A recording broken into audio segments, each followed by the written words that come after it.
بسم اللہ اولہ و آخرہ۔ اب ہمیں دیکھنا یہ ہے کہ وجوہ اعجاز قرآن مجید کے کیا کیا ہے۔ معجزہ تو یہ ہے، حضور کا اصل معجزہ یہ ہے، لیکن معجزہ کس کس پہلو سے ہے؟ یہ ایک ایسا موضوع ہے کہ جس پر پوری تصانیف لکھی گئی ہیں۔ وجوہ الاعجاز، وجوہ اعجاز القرآن، قرآن کے معجزہ ہونے کے کون کون سے پہلو ہیں۔ اس کا واقعہ یہ ہے کہ احسان ناممکن ہے، اور جیسے جیسے زمانہ آگے بڑھے گا اس کے اور پہلو واضح ہوتے جائیں گے۔ سنوریہم آیاتنا فی الآفاق وفی انفسہم حتی یتبین لہم انہ الحق۔ لیکن یہ کہ کس کس پہلو سے یہ معجزہ ہے، چند موٹی موٹی باتیں ضرور سمجھ لیجئے۔ لغت، ادب، فصاحت، بلاغت، عذوبت، مٹھاس، اس کے اعتبار سے قرآن معجزہ ہے۔ لیکن اس اعتبار سے قرآن معجزہ ہے یا تو تھا اپنے زمانے کے عربوں کے لیے، غیر عرب کے لیے تو نہیں تھا۔ غیر عرب جو ہے قرآن مجید کی جو بھی فصاحت و بلاغت ہے، اس کا جو لٹریری بیوٹی ہے، اس کو تو وہ اپریشیٹ نہیں کر سکتا تھا۔ یہ حصہ جو ہے یا تو عربوں کے لیے تھا اس وقت دائمی، یا آج بھی عرب کچھ نہ کچھ، بہرحال عربی ان کی زبان ہے، وہ پڑھتے ہیں۔ جیسا کہ میں نے عرض کیا تھا، چاہے عیسائی ہوں اور چاہے یہودی ہوں، وہ بھی اپنے ہاں لٹریچر کی، عربی لٹریچر کی ہائیسٹ کتاب کی حیثیت سے قرآن مجید پڑھانے پر مجبور ہے۔ ایک پہلو اس کا یہ ہے، اور اسی کے حوالے سے نوٹ کیجئے حضرت لبید رضی اللہ تعالی عنہ، یہ سبع معلقہ کے شعراء میں سے تھے آخری۔ عربوں میں چونکہ اس کا بڑا چرچا تھا شاعری کا، تو ان کا جو سالانہ جشن ایک ہوتا تھا، اس میں وہ بہت بڑے بڑے شعراء سب جمع ہوتے تھے، اپنے اپنے قصیدے پڑھتے تھے، اور جس کا قصیدہ سمجھا جاتا تھا کہ سب سے اعلیٰ ہے، سب سے بلند ہے، سب سے عمدہ ہے، اب اسے اس سال کے لیے وہ گویا کہ ملک الشعراء اس کو مانا جاتا تھا کہ یہ شاعروں کا بادشاہ ہے، اور تمام شاعر اسے سجدہ کرتے تھے بالفعل، اور اس کے قصیدے کو کعبے کی دیوار کے ساتھ ٹانگ دیا جاتا تھا، معلق کر دیا جاتا تھا۔ ایسے 7 قصیدے ہیں جن کے مجموعے کا نام ہے سبع معلقہ۔ اس سبع معلقہ جو ہے 7 جو سلسلے ہیں، ان میں آخری حضرت لبید کا ہے۔ وہ ایمان لے آئے، ایمان لانے کے بعد انہوں نے شعر کہنا چھوڑ دیا۔ اس پر حضرت عمر نے ایک دفعہ ان سے کہا کہ لبید اب آپ شعر نہیں کہتے۔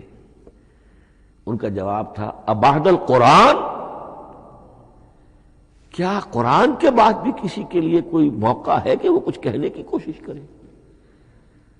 فصاحت اور بلاغت کی تو معراج قرآن مجید ہے، وہ آ چکی ہے۔ تو جہاں تک اہل عرب کے لیے اس کا معجزہ ہونا خاص طور پر اس دور میں، اور اب بھی کسی درجے میں، اس میں تو اہمیت ہے اس کی ادبیت، اس کی فصاحت، اس کی بلاغت، اس کی عذوبت۔ دائمی اور ابدی یہ کس اعتبار سے معجزہ ہے؟ عہد حاضر میں اور غیر عرب لوگوں کے لیے۔ نمبر 1، سائنسی حقائق کا انکشاف۔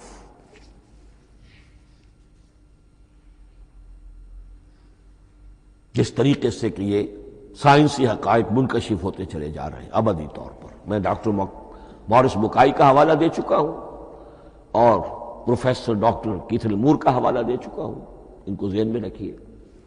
سنوریہم آیاتنا فی الآفاق وفی انفسہم حتی یتبین لہم انہ الحق۔ نمبر 2، حضور کا وہ کارنامہ کہ آپ نے ایک عظیم انقلاب برپا کر کے دکھایا، اور وہ نظام قائم کر کے دکھایا کہ جس سے بہتر، جس سے عادلانہ، جس سے زیادہ منصفانہ کوئی نظام دنیا میں نہ آج تک قائم ہوا ہے، اور نہ اس کی کوئی دوسری نظیر پیش کی جا سکتی۔ یہ ہے سب سے بڑا معجزہ، اور معجزہ ہوا قرآن سے۔ اتر کر حرا سے سوئے قوم آیا اور ایک نسخہ کیمیا ساتھ لایا۔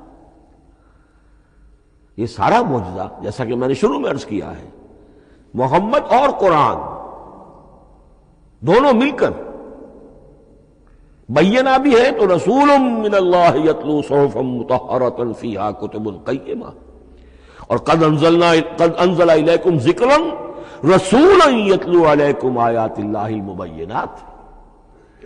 یہ معجزہ جو ہے جس کے حوالے سے دنیا میں بڑی بڑی شخصیات نے شہادت دی، ایم این رائے اس صدی کا ایک بہت بڑا انقلابی شخص، کمیونسٹ انٹرنیشنل کا رکن، اس صدی کی ابتدا میں جو شورا تھا، جو غلغلہ تھا، جو ولولہ تھا بولشوک ریولوشن کا، اور جو دنیا کے اندر ایک دھوم مچ گئی تھی، اس کو ذہن میں رکھیے۔ اور اس میں کمیونسٹ انٹرنیشنل کا رکن ایم این رائے، 1920 میں اس نے لاہور میں ایک خطبہ دیا تھا، ہسٹوریکل رول آف اسلام۔ اس نے کہا تھا تاریخ انسانی کا عظیم ترین انقلاب وہ ہے کہ جو محمد نے برپا کیا صلی اللہ علیہ وسلم۔ آج بھی یہ کتاب بھارت میں چھپتی ہے، بامبے کا ایک پبلشر شائع کرتا ہے، historical role of Islam by M N Roy. پھر آگے چلیے، ایچ جی ویلز اگرچہ انتہائی رقیق حملے کرتا ہے حضور کی زندگی کے بعض پہلوؤں پر، جیسے رشدی نے کیے ہیں یا جیسے تسلیمہ نسرین ایک بنگالی خاتون نے کیے ہیں، اسی طرح کے حملے کیے اس نے بھی۔ اور یہ اس لیے بتا رہا ہوں کہ یہ اسٹیبلش ہو جائے کہ وہ دوست نہیں ہے، دشمن ہے۔ عربی کا ایک مقولہ یہ ہے کہ الفضل ما شہدت بہ الاعداء، اصل فضیلت تو اس شے کی ہے جس کی گواہی دشمن دے۔ دوست تو تعریف کریں گے، قابل تعریف شے کی بھی تعریف کریں گے، بڑھ چڑھ کر کریں گے۔ یہ بھی ہو سکتا ہے کسی قابل مذمت شے کی بھی تعریف کر بیٹھے، دوست ہوئے۔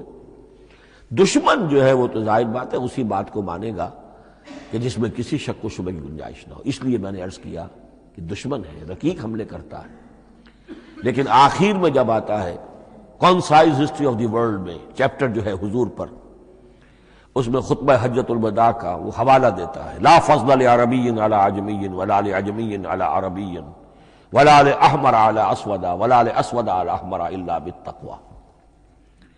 اور پھر لکھتا ہے کہ اگرچہ انسانی حریت و اخوت و مساوات کے واعظ تو پہلے بھی بہت کہے گئے تھے، یہاں تک کہ مسیح ناصری حضرت عیسیٰ علیہ السلام کے ہاں بھی ہمیں بڑے واعظ ملتے ہیں، لیکن یہ ماننا پڑتا ہے کہ تاریخ انسانی میں پہلی مرتبہ ان اصولوں پر ایک انسانی معاشرہ قائم کر کے دکھایا محمد نے صلی اللہ علیہ وسلم۔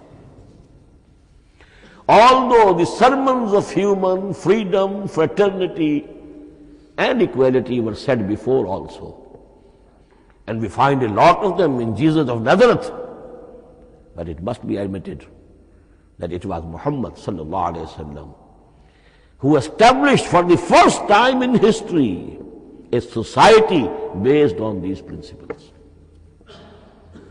اسی طرح کی گواہی آج سے تقریباً 20 سال پہلے امریکہ کے ڈاکٹر مائیکل ہارٹ نے دی، a selection and gradation of the 100 most influential personalities of human history.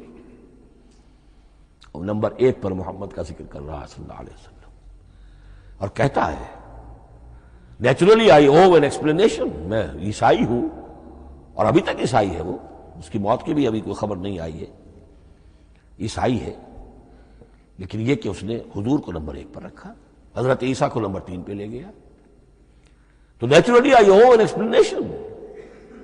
اور پھر ایکسپلینیشن دی ہے، this is because he is the only person supremely successful in both the religious and secular fields. یہ دونوں میدان جو ہے مذہب اور روحانیت، اور دوسری طرف سیاست اور حکومت اور ریاست، ان دونوں میدانوں میں بیک وقت انتہائی کامیاب انسان صرف ایک ہے، اور وہ محمد ہے صلی اللہ علیہ وسلم۔ یا تو آدمی اس میں اونچا ہوتا ہے، روحانیت میں ہے، دین میں ہے، اخلاق میں ہے، تو سیاست اور ریاست میں زیرو ہوگا، یا کوئی بہت بڑا بادشاہ ہے، بڑا حکمران ہے، بڑا فاتح ہے، سکندر اعظم ہے، تو وہ اخلاقیات میں اور روحانیات میں زیرو نہیں، مائنس ہوگا۔ یہ معاملہ کہ دونوں میں this is because he is the only person supremely successful in both the religious and the secular fields. لیکن یہ بات نوٹ کر لیجئے کہ جو تازہ ایڈیشن ہے اس کتاب کا، اس میں سے یہ پیسج نکال دیا ہے نئے جو ایڈیٹرز ہیں انہوں نے۔ اس کے لیے آپ کو کسی پرانے ایڈیشن سے رجوع کرنا پڑے گا، concise history of the world, اور وہ لائبریریوں میں مل جائے گا۔ علامہ اقبال نے اس بات کو یوں بیان کیا ہے، ہر کجا بینی جہان رنگ و بو، کہ از خاکش بروید آرزو، یاد نور مصطفیٰ اورا بہاس، یا ہنود اندر تلاش مصطفیٰ است۔ اس دنیا میں تمدن کے اعتبار سے، اخلاق کے اعتبار سے، معاشرت کے اعتبار سے کہیں کوئی خوبی اگر تمہیں نظر آتی ہے، کوئی رمق نور کی، خوبی کی، بھلائی کی، رنگ و بو، جان لو کہ یا تو وہ نور محمدی سے مستعار لی گئی ہے، اور یا ابھی تک انسان ابھی محمد کی تلاش میں ہے، ادھر جا رہا ہے، قافلہ ادھر جا رہا ہے، نوع انسانی کا چاروں ناچار ادھر جا رہا ہے۔ سوشل ایوولوشن کا پروسیس انسان کو افراط و تفرید کے دھکوں کے باوجود تدریجاً لے کر جا رہا ہے بحیثیت مجموعی پوری مین کائنڈ کو اسی بات کی طرف کہ جس کی طرف دعوت دی تھی محمد الرسول اللہ صلی اللہ علیہ وسلم۔ ہر کجا بینی جہان رنگ و بو، کہ از خاکش بروید آرزو، یا ز نور مصطفیٰ اورا بہاست، یا ہنود اندر تلاش مصطفیٰ است۔ اسی اعتبار سے میں ایک بات اور کہہ رہا ہوں، اس پہلو سے واقعہ یہ ہے کہ میرے نزدیک اس دور میں اعجاز قرآن کی سب سے بڑی نمائندہ شخصیت، اعجاز قرآن کا سب سے بڑا مظہر علامہ اقبال کی ذات ہے۔ 20ویں صدی کا مفکر، فلسفی، مشرق و مغرب کے فلسفے پڑھ چکا، قدیم اور جدید فلسفہ سب کا مطالعہ کیا، اور اس کے بعد اس کو قرآن کی حقانیت پر جو یقین نظر آیا ہے، قرآن کی عظمت جس طرح اس پر منکشف ہوئی ہے، وہ واقعہ یہ ہے کہ مجھے کم سے کم اپنی محدود معلومات کی حد تک عظمت قرآن کا وہ انکشاف کسی دوسرے شخص پر نظر نہیں آتا۔ انہوں نے جس جس طریقے سے مرثیے کہے کہ مسلمان قوم نے کس طرح قرآن کو چھوڑا ہوا ہے، واز ہے تو قرآن سے نہیں کہیں اور سے، تربیت اور تزکیہ نفس ہے تو اس کا تعلق قرآن سے نہیں، وہ بھی کچھ اور مستعار چیزیں ادھر سے ادھر سے لے لی ہیں، فلسفے ہیں تو کہیں اور سے لے لیے ہیں، قرآن سے حکمت جو ہے وہ اخذ نہیں کی گئی ہے۔ کیسے کیسے انہوں نے عظمت قرآن کا جو انکشاف ان پر ہوا اس کی تعبیر کی ہے۔ کتاب زندہ قرآن حکیم، حکمت او لا یزال است و قدیم، حرف اورا ریب نئے، تبدیل نئے، آیا شرمندہ تعویل نئے، فاش گویا ماں سے در دل مضمر است، یہ کتابیں نیز چیزیں دیگر است، مثل حق پنہاؤ ہم پیداستو، زندہ و پائندہ و گویاستو، چون بجاں در رفت جہاں دیگر شود، جہاں چو دیگر شد جہاں دیگر شود۔ میں اس میں خاص طور پر 2 اشعار آپ کو اس وقت سنانا چاہتا ہوں۔ انہوں نے حضور سے مناجات کرتے ہوئے 2 اشعار کہے، اس سے آپ کو اندازہ ہوگا کہ انہیں کتنا یقین تھا کہ میرے سارے فکر کا منبع قرآن حکیم ہے۔ کہتے ہیں در دلم آئینہ بے جوہر است، اے اللہ کے رسول صلی اللہ علیہ وسلم، اگر میرا دل اس آئینے کے مانند ہے جس میں چمک نہیں ہے، ورب حرفم غیر قرآن مضمر است، اور اگر میرے پیغام میں قرآن کے سوا کوئی شے شامل ہو گئی ہے، قرآن کے سوا کوئی چیز اس میں چھپی ہوئی ہے، مضمر ہے، پردہ ناموس فکرم چاک کن، تو میرے فکر کی ناموس کے دھجیاں بکھیر دیجئے، پردہ ناموس فکرم چاک کن، این خیامہ راز خارم پاک کن، اس شاہراہ کو اس کانٹے سے پاک کر دیجئے، کانٹا میرا، میں کانٹے کے مانند ہوں، پھر اٹھا کر پھینک دیجئے، روز محشر خار و رسوا کن مرا، بے نصیب از بوسہ پاک کن مرا، قیامت کے دن مجھے ذلیل و خوار کیجیے گا اور اپنے قدموں، اپنے پائے مبارک کا بوسہ لینے سے محروم کر دیجیے گا۔ یہ اتنی بڑی بد دعا جو اقبال اپنے آپ کو دے رہا ہے، تو کس قدر یقین اسے حاصل ہے کہ اس نے قرآن کی ترجمانی کی ہے۔